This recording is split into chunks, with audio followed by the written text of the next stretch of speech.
Davis steps under center. Gibson and McClendon behind him. Davis with motion by Richard. Will give the ball to McClendon. He leaps. Oh, he doesn't get in. He fumbled the football. Carolina holds. The game is over. And Carolina has won the game. Finley to throw. Over the middle, intercepted. Wolford again. Wolford the other way at the 30, the 40. Wolford to midfield. Miles Wolford with the pick. The heels on the doorstep of an enormous victory. Left side of the line. Hood standing to Williams' right. Williams gonna throw. One-on-one. Davis has it. Touchdown. Carolina wins. Carolina is the Coastal Division champion. Bernard fields it at the 26. Heading to the far side. Gio at the 35. Gio is at the 50. No, he's not. Yes, he is. Gio is going to take it for a touchdown. Are you kidding me? Connor Barth for the possible win. Snap, spot, kick away, high enough, long enough. It's good! It's good! Carolina has won the game on a 42-yard field goal by freshman Connor Barth. Good gosh, dirty! This is the Heel Tough Blog Podcast. Hey guys, and welcome to another edition of the Heel Tough Blog Podcast. It is our final recap and preview of the regular season as we recap the game Carolina played this weekend against Western Carolina and then turn our focus to an extremely important game against the Miami Hurricanes that will come up this Saturday. But as we mentioned, we'll start by talking about Senior Day in Chapel Hill. Carolina said goodbye to 16 seniors, 14 of which were available to play in the game against the Catamounts. And all 14 saw action in a game where Carolina had really no trouble with Western Carolina. 49-9, the final score against the Catamounts as the Tar Heels beat the Catamounts for the third time in 4 years, all games coming in Chapel Hill. And, you know, this was a game that you were expecting a little bit of a bigger margin. You went on record saying you wanted 56 in the first half and 70 total. Yeah. Not quite quite meeting the expectations, but still a game that Carolina came in, did what they had to do, get away with a win, had a little bit of time to get some other guys healthy, and ultimately gave you a little bit of a look into the future as well. Yeah, they did what they needed to do, which was win and not get anyone hurt. And I think that was the thing, was once the game got out of hand in the mid-first quarter, it was, okay, how long are we going to leave the starters in? And he left them in until about the end of the first half. And then we saw the future of what Carolina football is going to be in that second half. It wasn't the sharpest performance by any means on the defensive side of the ball to start the game. They kind of came out a little lackadaisical, and Mac Brown even addressed it. He said that when going into halftime, he thought they weren't ready to play when the game started, which was kind of discouraging considering that this game, there was no reason to not be ready to get your final game at home, stuff like that. But they took care of business. Most importantly, from this game, the offense got back. Mm-hmm. And that was the big thing that Notre Dame did to them the week ago, was they took them out of rhythm. This offense looked as good as it's looked really all year long. Sam Howell had all time to make passes in the passing game. They ran the ball as well as they've had, this year. So it was a good way to close the home slate. Carolina 5-1 at home, which was really good because last year they lost a lot of games at home, which you don't like seeing. Yeah, I think, this was, that you were right about that, especially on the defensive side of the ball. Team wasn't really ready to go out of the gate. Part of that is probably because of the opponent that was on the other side, but that's something that they've got to get ironed out because that's something that we've seen be a problem over the last 2 years when we've played certain opponents. That was one of the big issues against Florida State, same thing against Virginia. They just really didn't feel like it had a big game feel, and they ended up letting up some points early on. Western Carolina, you got away with some things because of the talent differential. There were a couple drop passes that would have allowed Western Carolina to gain even more momentum early in the game. But I think the biggest concern that came out of that on the defensive side of the football was your defensive line that once again had some trouble getting push up front early on. As the game went along, they were able to wear down Western Carolina's offensive line. But there was a point early on where Western Carolina was hanging with Carolina in the trenches. You had some trouble filling gaps, which allowed some big runs, on the second level. So Carolina's got to get those things ironed out, especially before they go and take on a Miami team that is one of the nation's best at running the football both with and without their quarterback. Yeah, I think, we talked about after the Notre Dame game, where Carolina has to get better. And I think Western Carolina even maybe emphasized it even more because you couldn't push around an FCS school like you should have, which really shows you where the weakest part of your program is right now. It is up front, mainly on the defensive line, but also among the offensive line as well.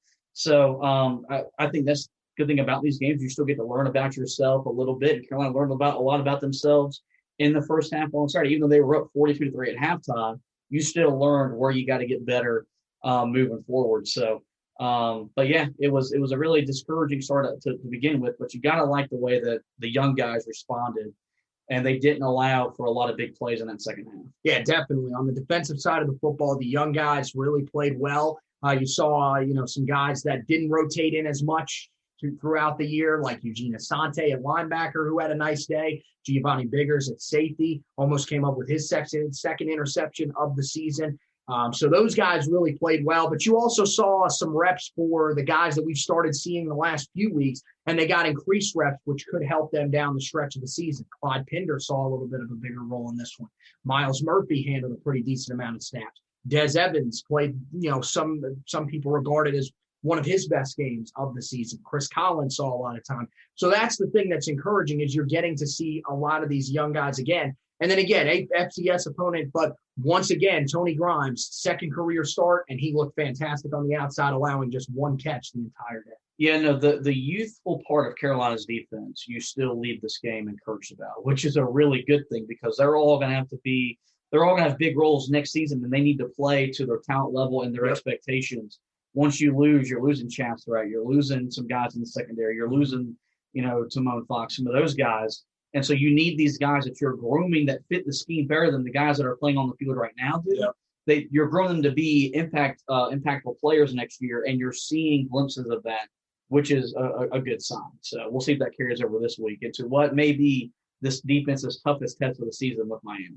Well, hopefully the offense is in enough of a rhythm. I mean, how could they not be? What a fantastic performance in the first half from Carolina's offense. Michael Carter finds the end zone 3 times. You have Sam Howell throw 2 touchdowns as well. Fantastic day for him. This offense just looked like it was back in a rhythm. And again, one of the big reasons that this offense has been as successful as it has down the stretch of the season is because a guy that was struggling earlier in the year in Daz Newsome has gotten it together. Another big game in this one for Carolina, the 3rd straight game where he leads Carolina in receiving. Yeah, I think that's a really good point that his season has kind of taken off towards the end of the season like it did last year. And it's a big reason why when Carolina's on, why he is such a big part of this offense and why, he was getting the kind of looks he was getting early in the season from the opposing defenses. Sam Howell looked as, efficient as he's looked in his entire Tar Heel career, made all the throws that you expect him to make. It still started with the running game. This week it was Michael Carter, 8 rushes, 73 yards, and 3 touchdowns. Javonte Williams had a more quiet game, only 3 carries, only 8 yards, but found the end zone once again. But they still set the tone with their running game early. They built, but I think they went into the game wanting to pass the ball more because that's what you lost against Notre Dame was that once you had to throw the football, you couldn't throw the football. They have never been in that situation with Sam Howell. That happened against the Fighting Irish. So I think there was more of an emphasis to be a pass-first team in this game, which made a lot of sense. And they got the results they wanted to with a good passing day for Sam Howell and a good receiving day for Daz Newsome and the other receivers. Yeah, spread the ball around a lot as well. Antone Green, first catch of the season, gets his first touchdown of the season on that play as well. Got to see Garrett Walston a little more involved in the offense for Carolina, as well as some of the major guys.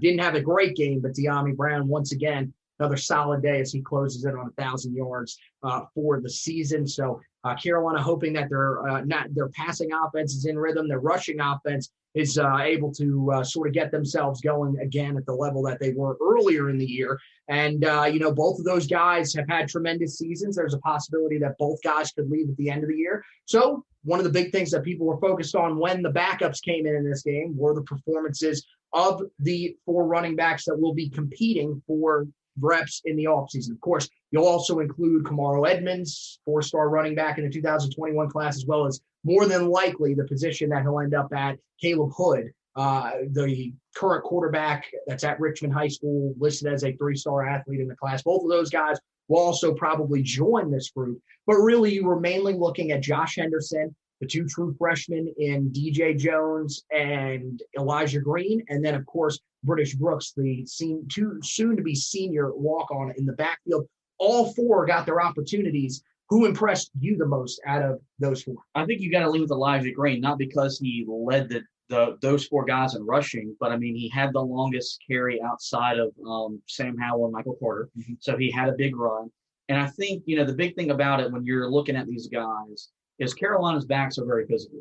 They can lower their shoulder and run through guys, mainly the Javonte Williams, but even Michael Carter has shown the ability to be a more physical runner. You want to make sure you still have that in your backfield moving forward. Mm-hmm. Carolina has that. They've got physical runners. They've got some guys that, even though they have the speed to break out long runs, they can get those bruising yards, which this offense loves to get. So, but I think you feel confident with Elijah Green and DJ Jones moving forward with them to be your future 1-2 punch. Yeah, and I think Josh Henderson's definitely got that ability as well. Another guy that runs hard, maybe doesn't have quite the second gear that both Green and Jones have, although I think Green is probably your fastest running back. I mean, he might be the fastest guy on the team in the backfield right now. So that's what I think he really brings to the table. He got a chance to show that a little bit. Then you got DJ Jones, who kind of has that nice mix, that balance, which would be similar, I think, to Michael Carter. That'll be his running style. But he ends up getting into the end zone as well. A lot of people really impressed with what they saw from him. Both guys, taking over 5 carries in the game. So that's encouraging for them to get a decent amount of snaps in this game, because more than likely they will not see snaps the rest of the season. And they don't really know the situation that they've got to be prepared for. We know Michael Carter is gone. Yeah. We're not 100% sure on Javonte Williams, but at this point, we're starting to feel more and more confident as each week goes along, and we see where he's ranking on a lot of these draft boards, that they're going to have to be ready for a major role. So it was nice to see them step up. Some of your depth receivers, unfortunately, you didn't get to see some of your guys. Stephen Gosnell wasn't able to play in the game because of injury. That hurt because you wanted to see him out there, but Tylee Kraft got on the field, didn't get a pass thrown his way. A couple other guys that, were playing in their senior day had a chance to get their first career catch. Austin Chestnut catches his first career catch, so congratulations to him. Mason Lawrence he got targeted, but unfortunately couldn't haul his pass in. The other big storyline, though, and this is the one that I want to finish up with in terms of the backup guys here, was the quarterback position. Carolina's, of course, always looking into the future. You know that Sam Howell is going to be your guy next year. But as we've seen this year and could extend into next year, we just really don't know with all the uncertainty around COVID-19. Or if, Sam Howell was to get injured, which is always a possibility, you want to have a guy ready to go. They tried to get Jacoby Criswell some reps. He, struggled a little bit, ends up leaving the game with an injury. Jace Ruder comes in. He's, of course, going to graduate and transfer out of the program at the end of the season. He comes in, looked pretty decent, but ends up fumbling, leading to a recovery for Western Carolina after a big hit on a sack.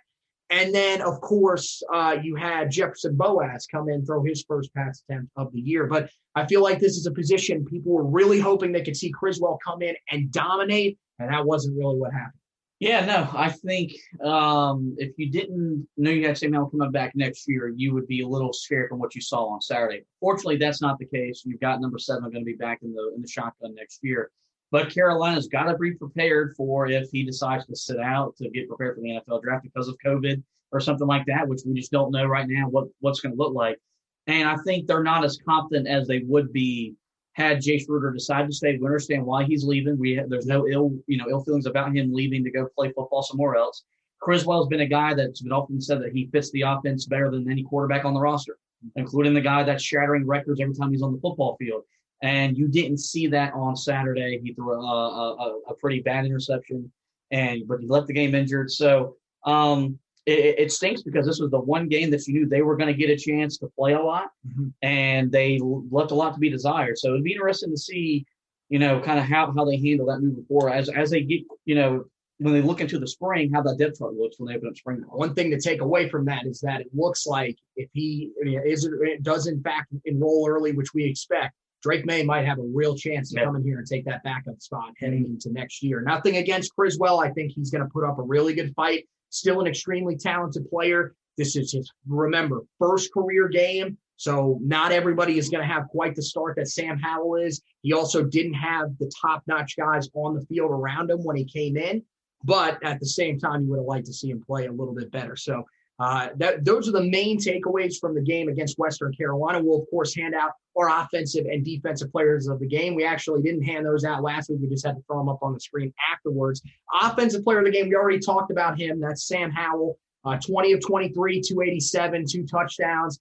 As efficient as he get. That was the thing. Against Western Carolina, you expected him to put up some numbers, but to be as efficient as he was and look as comfortable as he did, that was really just very impressive in this game. And then the defensive player of the game was a guy that came in as a rotational player and just continues to thrive. And I think we need to have a little bit of a conversation here, before we turn to Miami, which is defensive end Kamen Rucker. Yeah. 7 total tackles in the game. He was just phenomenal and only played 23 snaps in the game. It wasn't like this guy was out there the entire time. This is what he's been doing the whole season, though. He has definitely taken advantage of the snaps that he's gotten.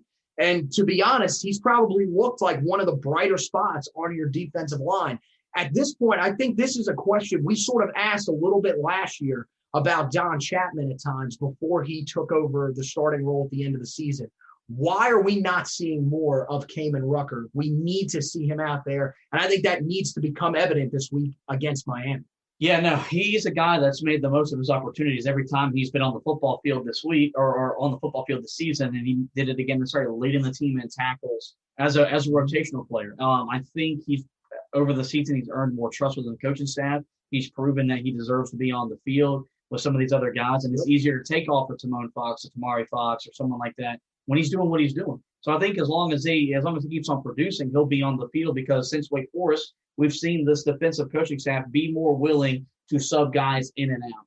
And you're going to need to do that on Saturday because Miami will try to wear you down physically. It looks like Rutgers is a guy that can hold his own even against a physical team like Miami's going to be. Yeah, I think that's going to be one of the keys against Miami is we'll go ahead and turn our focus towards the game against the Hurricanes this Saturday down in Coral Gables, Florida.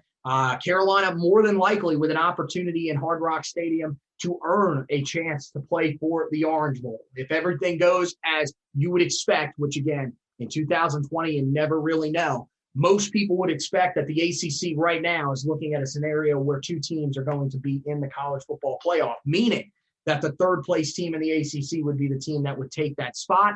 Carolina, if they win this game by ranking, would be able to take over that spot in the Orange Bowl, would become the favorite. And that would be the first time that Carolina would ever reach the Orange Bowl. They've been to some prestigious bowls before. Back in the day, of course, went to the Gator Bowl under Matt Brown. But they've been to a couple of other really prestigious bowl games. But this would be a huge step for Carolina. And I think the biggest thing that everybody's going to be focused on is can this defense sort of mask what they did against the Notre Dame Fighting Irish? This might not be as lethal of an offense, but it's still a really, really good offensive team they're facing. This is a chance for Carolina to really cement if they're back at a national level. They had a chance at Florida State earlier in the year, and they laid an egg.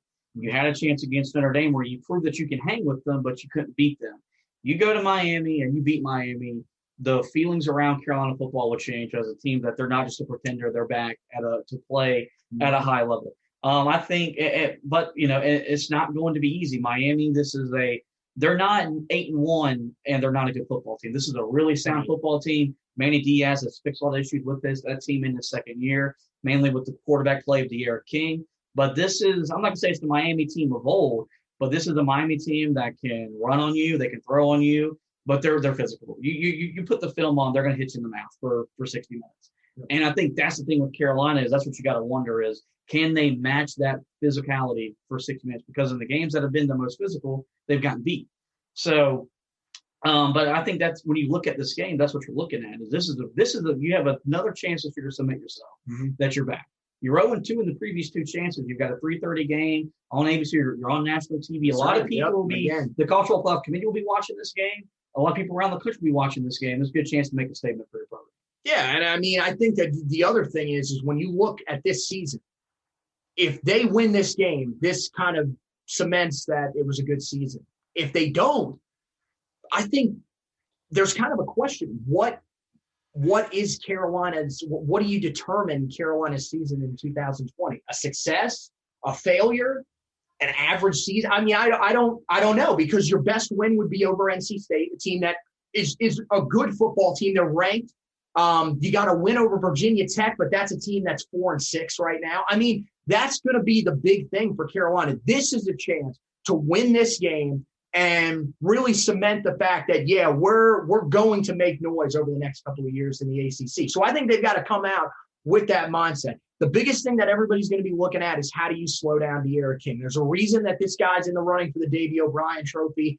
He's one of the more dynamic quarterbacks in the country. I mean, he can hurt you with your legs. That's going to be the biggest thing that Carolina's got to find a way to take away, because we saw it even early on in the game against Western Carolina. They had trouble slowing down a mobile FCS quarterback. Now you're going up against one of the more dynamic quarterbacks, a guy whose running style is almost similar to Kyler Murray's in the fact that he's not going to take a lot of snaps where there's going to be designed runs. But when he gets out of the pocket, if something's not there, he will create with his legs, and he is extremely dangerous. So Carolina's got to find that balance of being aggressive to try to go after him, but also not letting up the middle of the field and allowing him to take off and find easy runs that have hurt you at times this year, mainly in the game against Virginia that you lost earlier in the season. I'm going to touch on what you said, what this game does for the season. You win this game, you took another step forward. Because I agree with that. You won more games. You won a marquee game on the road. You achieved, you won a state championship. So you took a step forward. You lose this game, you're kind of feeling not like last year, but it's like that 8-4 year under Larry Fedora with Mitch Trubisky and all those guys. It was a wasted season because you had a once-in-a-generation offense. Yep. You had a lot of chances to win big-time games, and you didn't do it. And we've talked about the fact that Javonte Williams could be gone, De'Ami Brown could be gone. So the 2021 team that we thought heading into the year we were going to get, which, we said, okay, you're losing Michael Carter, you're losing Daz Newsome, but you keep Javonte Williams and De'Ami Brown. That's kind of slipping away from us. So there's some nerves there. And then we got to talk about Saturday at work. You're running the risk of wasting Sam Howell's career. Yep. Without winning this game, because you're not guaranteed to make the ACC championship game next year. You don't know what the football landscape will look like with COVID. Notre Dame may still be around, so you could run the risk of. Miami and the Coastal now looks like they're legit. They may have put things together. You're on the verge of wasting who's going to be your most decorated quarterback ever, probably your most decorated player ever in program history, with never really getting where you wanted to get to with this group. Right. You win this game on Saturday, that changes all that, because you won a big game. You went on the road. You're going to go play in the New Year's Six Bowl. So much more things happen if you find a way to win, which is why Carolina's got to treat this as this is the biggest game of the season. Yep. This is the biggest game since Mac Brown came home. To me, this is the biggest game they've played since they played Clemson in the ACC championship game. It's that important, and it's that big if you find a way to get a win. Yeah, I agree with you. And one of the areas that Carolina is going to have to get it done is in the trenches. We talked about it in the game against Notre Dame. Carolina didn't get the job done. Now, that wasn't for a lack of trying. This game, you're going to have a chance to be more successful, especially with your defensive line going against their offensive line. Miami's offensive line is nowhere near the offensive line that Notre Dame has. They're a better unit than they were a year ago, for sure. But part of that is because they have such a mobile quarterback. But Carolina should be able to control the defensive line of scrimmage if they come out and play the way that we know they're capable of. The bigger concern, I think, is on the offensive side. We saw where Notre Dame was able to get after Sam Howell in that second half, and Carolina simply couldn't do anything. It wasn't the fact that they weren't that there were bad play calls. It wasn't the fact that Carolina just wasn't executing when they were throwing the football. Sam Howell literally could not get the ball off. The routes could not be run fast enough for him to be able to make the pass because Notre Dame's defensive line was dominating. This defensive line that you're facing is just as good as that defensive line. They've got plenty of talent. Of course, before the season, they lost Gregory Rousseau. We thought, man, that's going to be a huge loss for them. Well, what did they do? They've got two transfers that have been great. Quincy Roche, who, of course, we all remember from last offseason when Carolina was thought to have been in the running for the Temple grad. Of course, Carolina took him on in the Military Bowl as well. The good news for Carolina fans in that game, he was shut down a little bit. The problem, They didn't have Jalen Phillips on the other side. Jalen Phillips is a UCLA transfer. He's a guy that, came in, was a former 5-star, came to Miami, and now he's sort of reevaluated himself and gotten his career going again. All of a sudden, you got to prepare for what is going to be a really tough defensive line for Miami. Yeah. Notre Dame was able to beat you up across the line of scrimmage. Miami's going to beat you up on your edges. And I think that's where you're worried about Carolina is, can they hold up mainly on that left side? The right side of your offensive line hasn't been a problem. The left side of the offensive line. Well, you know what? I'm going to have to disagree with you there. I thought in the game against Notre Dame, Jordan Tucker had more trouble than Sim Richards did. That Richards has had his moments too, but Tucker was really exposed in that game against Notre Dame. So, I'm concerned, especially if Phillips gets matched up against him. I'm a little concerned. The problem is that it's like, now that you're knowing that you're going into this, you're going to have to keep a tight end in helping pass protection. Mm-hmm. Both your running backs can help you out, but you're taking out the ability to throw them the football out of the backfield. So how does Carolina counter that? The answer is simple, that you want to have a quick passing game and just get the ball out quick, but you couldn't do that against Notre Dame. And Miami's going to run two horses at you that can go toe-to-toe with the defensive line that the Fighting Irish have. So, but that's where this game is going to be won and lost, is at the line of scrimmage on the offensive side of the ball for Carolina. If they can hold up and give Sam Howell time, you can pick apart this defense. You can make plays downfield in the passing game, and you can run the football on this team. So they got to be able to hold up for 60 minutes. And it's one of those things that you got to have a good game plan. You got to have Garrett Walston down there chipping. You got to use Devontae Williams and Michael Carter down and run block fits as well. So it's going to be a challenge. And the last thing that we'll talk about before we go ahead and make our predictions, another big factor in this game, and we've talked about it in a lot of the games here recently, except really that Western Carolina game, penalties have killed this team all season. Discipline has really hurt this team.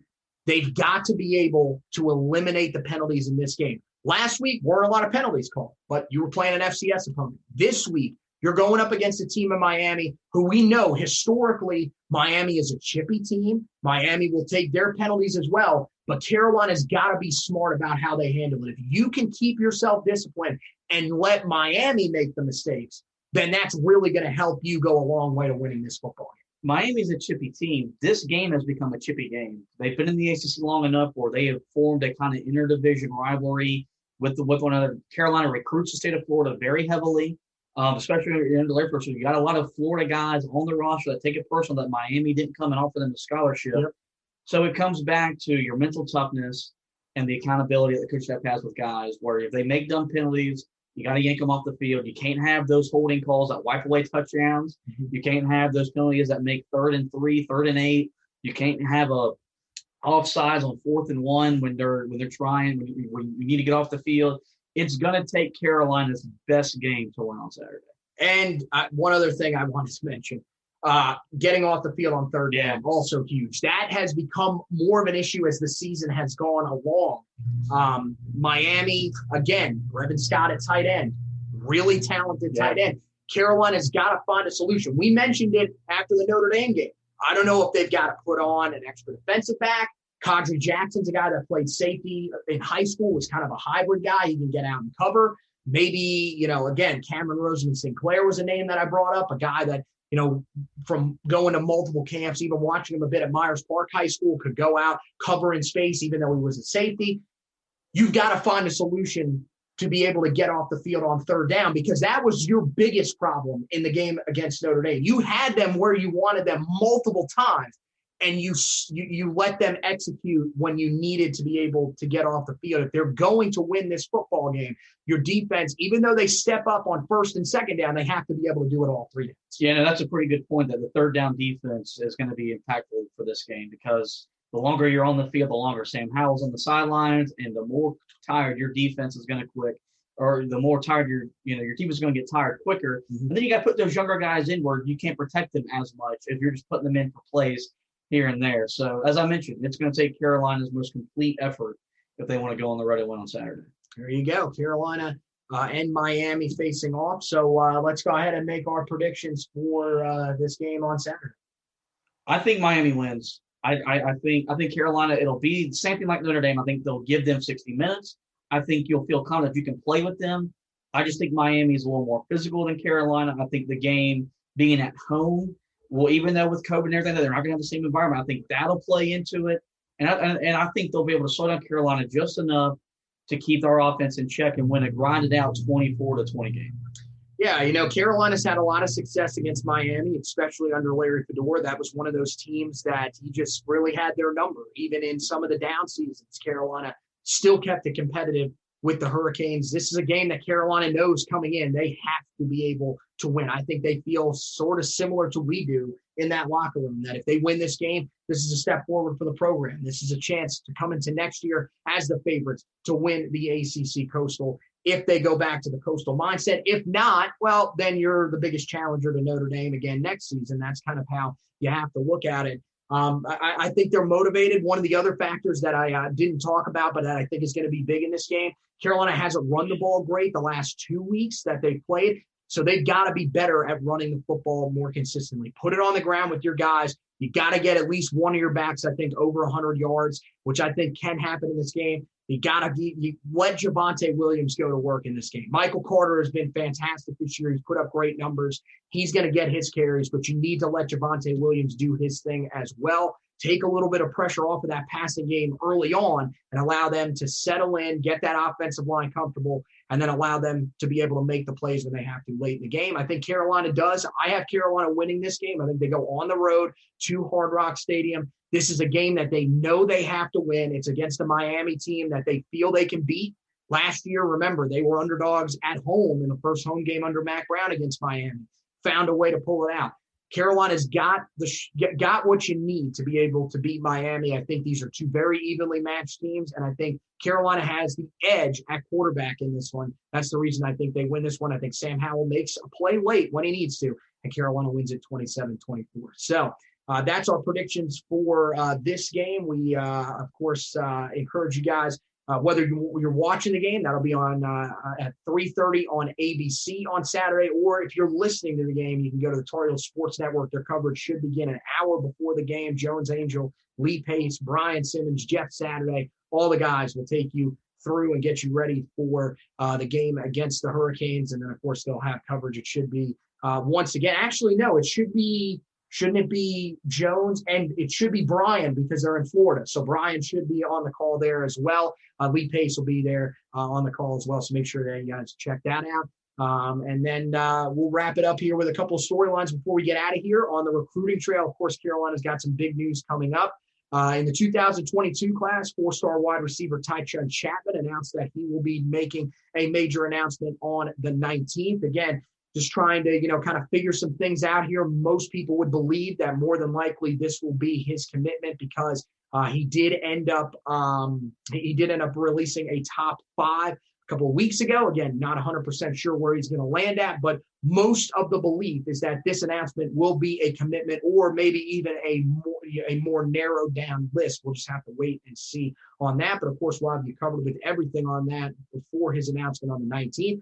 And then right before that, the early signing period, which starts on December 16th. Carolina has 18 commits in the 2021 class. All 18 are expected to sign on the first day of early signing period. Carolina still has some other targets that they are looking at, including George Wilson, who will decide on the final day of the early signing period. That'll be the 18th. But again, Carolina not really 100% sure where they're at with that. It looks like Auburn's the favorite there. Carolina has reportedly been in contact with them. Don't really know how serious of a contender Carolina is in that recruitment right now, though. So they'll just have to hold on, wait and see. It'll be a very exciting time. And we'll have you covered with everything on the Heel Tough Blog website. Again, preview will be up there. You guys can go ahead and read that for the Miami game. Then we'll end up having the recap of the game for you guys up there, followed by the Trench Report and the Stock Report. Right after the Stock Report goes up on Monday, we will then turn our focus towards National Signing Day. The first of the days of the early signing period has basically become National Signing Day. That Wednesday, the 16th, will be the big day. We'll have a ton of stuff on the website. We'll also be doing some stuff here with the Heel Tough Blog podcast on that day. So there's a whole bunch of stuff for you guys to keep an eye out for that. So make sure that you head over to the website, heeltoughblog.com. Also, for the video side of things and for all of the blog articles, make sure that you like and follow the Facebook page You can check out everything. It'll show up right on your timeline there. It'll show all the articles. And then, of course, it will give you an update whenever we are premiering a video here for the Heel Tough Blog podcast. It'll show up right in your notifications tab so you know when the next edition is coming out.